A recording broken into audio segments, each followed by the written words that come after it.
नहीं लागू हुआ था। 30 साल वन रैंक वन पेंशन नहीं लागू हुई थी।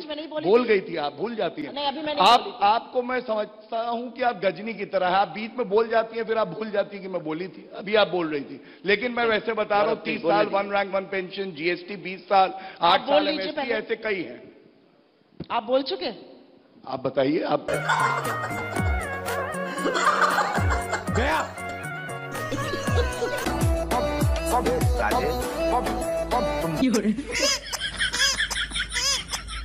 हम घर में घुस के मारेंगे, क्योंकि यहां पता चलता है पश्चिम बंगाल में विकास जी कि दूध मांगोगे तो खीर देंगे, बंगाल मांगोगे तो चीर देंगे, जय श्री राम बोलोगे तो चमड़ी उधेड़ देंगे। नहीं, ये बातें कभी नहीं कही। एक ही काम, झूठ बोलो, झूठ बोलो, झूठ बोलो, बार बार बोलो, बार बार बोलो, बार बार बोलो, हर जगह पे बोलो और जोर जोर से बोलो।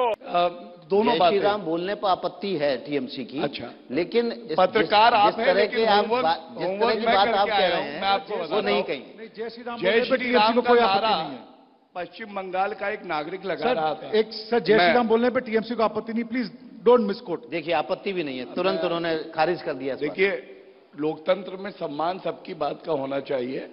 आज अपने भारत की भूमि पे हूं, पश्चिम बंगाल की भूमि पे हूं, चीरेंगे नहीं, इतना आश्वासन तो आपसे लेके जाऊंगा और मैं अपनी बात कहूंगा, तथ्यों से कहूंगा। मैं तैयारी से आता हूं, तभी बात कह रहा हूं। यहां पश्चिम बंगाल के नागरिक ने जय श्री राम का नारा लगा दिया था तो ममता बनर्जी कार से उतर गई थी, मैंने वीडियो देखा है, और उसके बाद कहा चमड़ी उधेड़ देंगे। और मैं दो बातें इसमें उठा रहा हूं। पहली बात तो नेताजी सुभाष चंद्र बोस जी की जयंती थी, हम पराक्रम दिवस मना रहे थे। आपको याद नहीं, जय श्री राम के नारे लगे।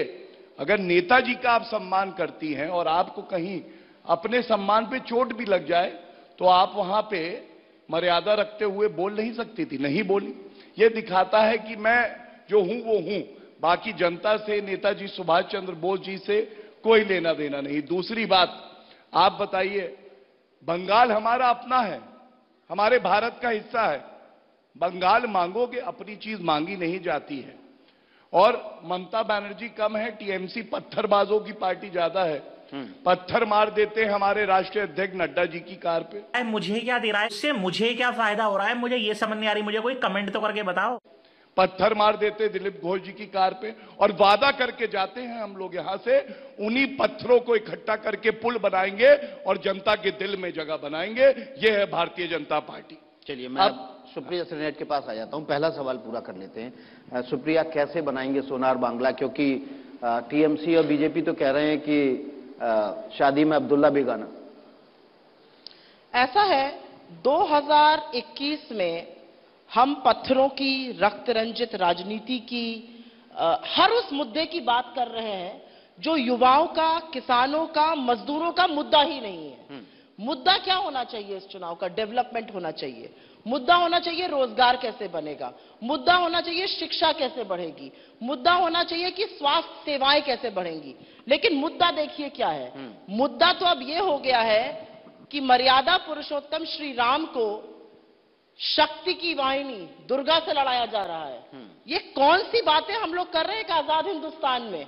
आपका धर्म है, हम लोग अपने धर्म की उपासना करते हैं, मैं खुद हिंदू धर्म की उपासक हूं, लेकिन मुझे नहीं लगता कि हमें अब भगवानों को लड़ाना चाहिए। आपने फ्रीडम फाइटर्स को लड़ा दिया, आपने क्रिकेट टीमों को लड़ा दिया, आपने बॉलीवुड को लड़ा दिया, लेकिन अब भगवानों का द्वंद्व कराया जाए, ऐसा कोई चुनाव में इस तरह का नैरेटिव अस्वीकार्य है। नैरेटिव जो होना चाहिए, बंगाल का भी वही नैरेटिव है जो पूरे देश का नैरेटिव है। आज देश बेरोजगारी से जूझ रहा है, आज देश 100 रुपए पर पेट्रोल से परेशान है, आज देश 175 रुपए रसोई गैस बढ़ जाती है 2 महीने में, उससे परेशान है। आज देश परेशान है क्योंकि अर्थव्यवस्था पूरी तरह से ठप पड़ गई है। मुद्दे की बात नहीं होगी, बात किसानों की नहीं होगी, हर उस मुद्दे की बात होगी जो मुद्दे से डिस्ट्रैक्ट करेगा, जो मुद्दे से ध्यान बटाएगा। मुद्दा क्या है? किसानों के काले कानून वापस हो। बात किस पे होगी? जिसमें किसान का नाम नहीं होगा। मुझे लगता है नैरेटिव सेटिंग में भी आपका योगदान होना चाहिए और हम सबकी जिम्मेदारी होनी चाहिए। और अब सीधा मैं हमला सबको- आपके ऊपर है। नहीं, मैं सीधा सबको हमला इंक्लूड आपके करती ऊपर हूं। है, क्योंकि आपने बात जय श्री राम से शुरू की। आपने ना शिक्षा की बात की, ना स्वास्थ्य की बात मैं की, TMC को ना भी आपने कहती हूं। किसी और बुनियादी सुविधाओं की बात की। देखिए, क्योंकि विकास की बात इन्होंने उठाई है और मैं विकास पे जरूर आता, लेकिन जय श्री राम का नारा जब हम लोग लगाते हैं तो हमें सुख की अनुभूति होती है, हमें गर्व होता है। और कहीं ना कहीं सांप्रदायिक पश्चिम बंगाल की जो सरकार है उसमें ये हमारी लड़ाई भी है। अभी मैं पूछता हूं, भगवान राम को काल्पनिक किसने बताया था? हिंदू और मुसलमान में लड़ाई किसने कराई थी? मुस्लिम पार्टी खुद को कांग्रेस के राहुल गांधी ने बताया, किसने बताया? आज ये लोग बात करते हैं कि भगवानों को आपस में मत लड़ाइए। और मैं अब विकास की बात करता हूं। आप मुझे बताइए, जब वैक्सीन आ रहा था, केंद्र सरकार का ही कार्यक्रम था, उस ट्रक को पश्चिम बंगाल में टीएमसी नेता ने क्या नहीं रोका था? क्या यह सच्चाई नहीं है कि जब नरेंद्र मोदी जी ये वादा करते हैं कि किसानों की आय दुगनी होगी, तो किसान सम्मान निधि 78 लाख किसानों को यहां पे नहीं मिलती? और हमारा मैनिफेस्टो भी, ये हमारा वादा है कि जब मैनिफेस्टो आएगा, और हमारे वरिष्ठ नेताओं ने कहा है कि जो पीछे की किसान सम्मान निधि है वो भी देंगे। तीसरी, खैर डबल इंजन तो हमने बिहार में भी देखा है, उत्तर प्रदेश में भी देखा है, मध्य प्रदेश में भी देखा है। जहां जहां इनकी सरकारें, कितना विकास, कितना रोजगार, कितना निवेश हो गया है, वो आंकड़े अपने आप में बताते हैं। मैं 2-3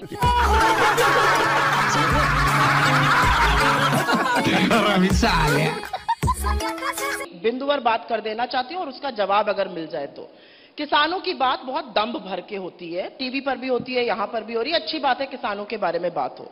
आप किसानों के हितैषी हैं।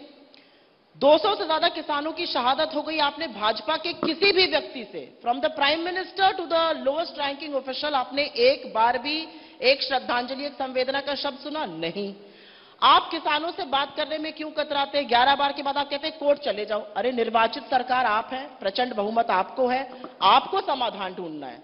तीसरी बात, आप किसानों के हितैषी हैं, लेकिन आप बजट में मनरेगा का बजट काटते हैं, आप किसान सम्मान निधि का बजट काटते हैं, 75,000 करोड़ से 65,000 करोड़ कर देते हैं।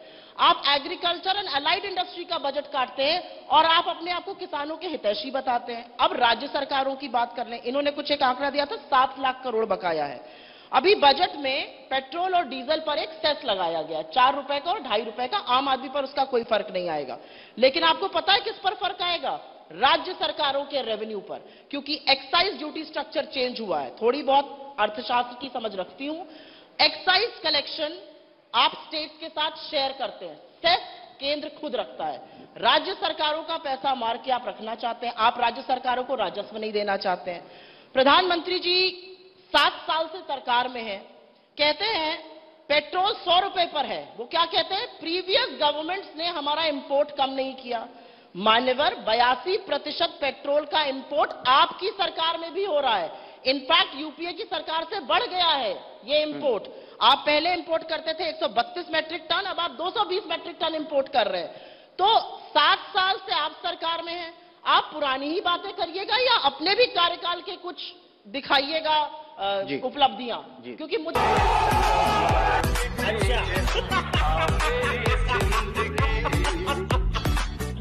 ऐसा लगता है उपलब्धियां दिख नहीं रही हैं। 2 करोड़ रोजगार बनाने की बात हुई थी। बेरोजगारी अपनी चरम सीमा पर है हिंदुस्तान में। बेरोजगारी पर ही सवाल बदतर अर्थव्यवस्था कभी नहीं थी। तो इनका जवाब कब मिलेगा? विवेक गुप्ता से बात कर देते हैं। चला था जानिबे मंजिल, लोग आते गए, कारवा बनता गया, और हमें कोई परेशानी नहीं है कि यहां घेराबंदी हो। बंगाल की जनता हमारे साथ है। इन्होंने एक बिंदु किसान का उठाया, तो उस पर मैं उत्तर दे दूं। सबसे ज्यादा किसानों की जमीन जो है किसने हड़पी है? रॉबर्ट वाड्रा ने हड़पी है। मैं आपको बता रहा हूं, मानेसर में भी और राजस्थान में भी। और न्यायालय ने आदेश दिए हैं कि आप जो है जांच करिए सीबीआई की। 1,80,000 किसानों की आत्महत्या हुई, 10 साल की इनकी सरकार थी। और ये बात सच है कि जो 8 साल से एमएसपी न्यूनतम समर्थन मूल्य 1.5 गुना नहीं किया जा रहा था, वो हमने लागू किया।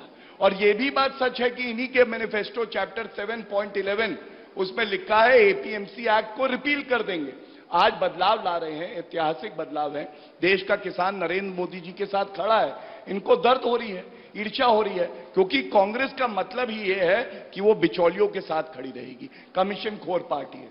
दूसरी बात इन्होंने करी, और हमारे साथी हैं विवेक जी ने भी पूछा कि आपने कितने रोजगार के अवसर दिए। तो बेरोजगारी में पहले तो कांग्रेस का मैं बता दूं, देखिए इनका ये हाल क्यों है ये हमें जानना होगा। कभी इतनी बड़ी पार्टी होती थी, भारत की सीटें बांटती थी, आज ये लोग भीख मांगते हैं। लेकिन और अब ये TMC एक मिनट मैं बात पूरी कर लूं, फिर आप टीएमसी की नेता ममता बनर्जी में नंदीग्राम की किसानों की जमीन बचाने के लिए आंदोलन किया, किसानों की जमीन इन्होंने बचाई, इसकी तारीफ करेंगे आप? मैं अपनी बात पूरी कर लूं विकास भाई, फिर आप जरूर पूछिएगा। तो मैं दूसरे मुद्दे पे जो हूं वो रोजगार की हूं। आपको मालूम है CMI डेटा देख लीजिएगा, राजस्थान में बेरोजगारी दर कितनी ज्यादा है, 5 गुना है, उत्तर प्रदेश के भी 5 गुना। ये लोग बात कर रहे हैं पश्चिम बंगाल की कर रहे हैं। तो मैं बेरोजगारी पे उनकी बात कर रहा हूं। हमने क्या रोजगार के अवसर दिए? आप हमारी सरकार की कोई भी योजना देख लीजिए, EPF का डेटा उठा लीजिए, तो आपको पड़ेगा ये जो 2 करोड़ हर साल रोजगार के अवसर होंगे, इससे ज्यादा हमने पैदा किए।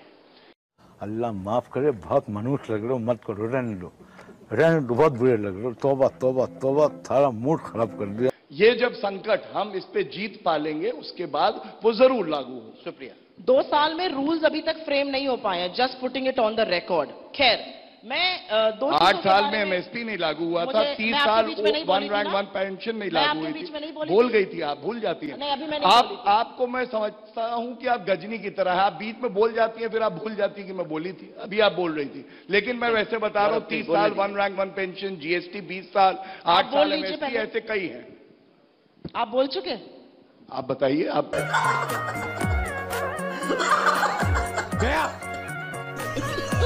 चाहती मैं और बोल सकता हूं, मेरे पास तो बहुत कुछ है। संयम रखें। ऐसा है कि 2 साल हो गए, रूल्स फ्रेम नहीं हो पाए। MSP का जितना झूठ बोलते हैं C2+, वो मैं समझाने पे आ जाऊंगी तो समझ नहीं पाएंगे। खैर, मेरा ये मानना है कि जहां जहां भाजपा होती है, जहां जहां दंगे होते हैं, जहां दिक्कतें होती है, वहां पर भाजपा की लिंक क्यों आती है, ये एक सभ्य समाज को सोचना पड़ेगा।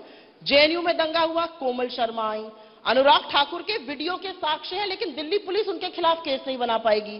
कपिल मिश्रा भड़काऊ भाषण रोज देते हैं, जिस तरह की ट्वीट वो करते हैं, मुझे लगता है कि मैं अपनी यंग लड़की को नहीं चाहती हूं कि वो इस तरह की भाषा की ट्वीट देखे। अब दीप सिद्धू का प्रकरण हुआ था, 15 दिन बाद सड़क पे खड़ा मिल गया था, जिस दिन अमित शाह जी का बयान होना था। तो बहुत सारी बातें हैं कि जहां जहां कुछ कुछ होता है, चाहे वो JP नड्डा जी की कार पर, और मैं इसकी बिल्कुल भर्त्सना करती हूं, सार्वजनिक जीवन में हिंसा और रक्त रंजन की कोई जगह नहीं है, चाहे वो TMC करे, चाहे वो भाजपा करे। त्रिपुरा में भी हमारे लोगों पर अटैक हुआ था, लेकिन मेरा ये कहना है कि वहां पर कहीं ना कहीं भाजपा का लिंक दिख जाता है। ये बेकार है भैया, मैं तो टूट गया मैं तो। अब सोचना पड़ेगा, और ये सोचना इसलिए पड़ेगा क्योंकि गांधी के इस देश में आज भी गोडसे के उपासक हैं। गांधी के इस देश में उनकी पुण्यतिथि पर गोडसे की जय जयकार करने वालों को होम मिनिस्टर और प्राइम मिनिस्टर फॉलो करते हैं। गांधी के इस देश में गोडसे की जय जयकार करने वाले पार्लियामेंट में बैठते हैं। उनको मैं साध्वी नहीं कहूंगी, क्योंकि मैं हिंदू धर्म में मेरी आस्था है, साधुओं और साध्वियों में मेरी आस्था है, मैं उनको साध्वी नहीं कहूंगी। जिस दिन भाजपा प्रज्ञा को अपनी पार्टी से निकाल देगी, उस दिन गांधी के इस देश में रामचंद्र का, गांधी का, सुभाष चंद्र बोस का नाम लेगी। मैं एक छोटी सी बात कह के जरूर खत्म करूंगी। जब तेलंगाना और आंध्र प्रदेश में निकाय के चुनाव होते हैं, तो मुख्यमंत्री योगी आदित्यनाथ जी जाते हैं। कल ही 3 लड़कियां पेड़ से लटकी पाई गई, पूरी पार्टी लग गई थी हाथरस में एक लड़की के चरित्र हनन पे, उसको हॉनर किलिंग बुलाने पे।